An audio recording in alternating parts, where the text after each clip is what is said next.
আপনি মুসলিম কান্ট্রিগুলোর অবস্থা দেখেন। আমরা বাংলার জমিনে দিন কায়েমের কথা বলছি, বাংলার জমিনের ল্যাকিংসগুলো আপনি ফাইন্ড আউট করেন। আমাদের কি আকাশ নিরাপদ? সমুদ্র কি নিরাপদ? আমাদের কি মিসাইল আছে? ক্ষেপণাস্ত্র ব্যবস্থা আছে? আকাশ প্রতিরক্ষা ব্যবস্থা আছে? আমাদের কি এরকম প্রযুক্তি আছে? আমাদের কি ইমানদার এমন মিলিটারি বাহিনী আছে কিনা? অনেক বিষয় আছে যেগুলো নিয়ে আমাদেরকে ভাবতে হবে। নাই, এটা হতাশার কোনো কারণ না। এবং আমাদের সব কিছুই লাগবে, জরুরিও না, এটাও মাথা দিচ্ছি। নাই, অনেক কিছুই নাই, এটা হতাশার কোনো ব্যাপার না।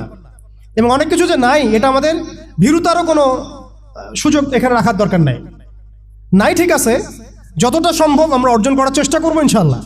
কিন্তু যদি নাও হয় 100%, তবুও আমাদের ভয় পাওয়ার কোনো কারণ নাই। কারণ আমাদের সাহায্য আসবে আল্লাহর পক্ষ থেকে।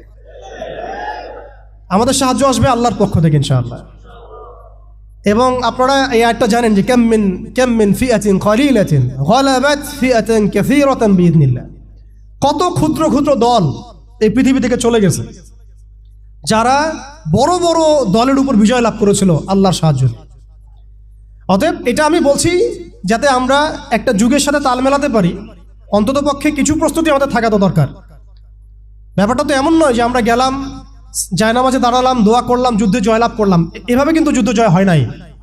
আপনারা বদরের যুদ্ধের ইতিহাস যদি পড়েন, দেখবেন নবী সাল্লাল্লাহু আলাইহি ওয়াসাল্লাম আগের রাত্রে গিয়েছেন, বৃষ্টি হয়েছে, জায়গা দখল করা হয়েছে, আমরা কূপ দখল করেছি যাতে পানি আমাদের কাছে থাকে, সৈন্য বিন্যাস করা হয়েছে, যতটা ট্যাকটিক নেওয়ার প্রয়োজন সব আমরা নিয়েছি। তারপরে দোয়া, সুবহানাল্লাহ, দোয়া হতে হতে হতে হতে কাঁধ থেকে চাদর পড়ে যাচ্ছে।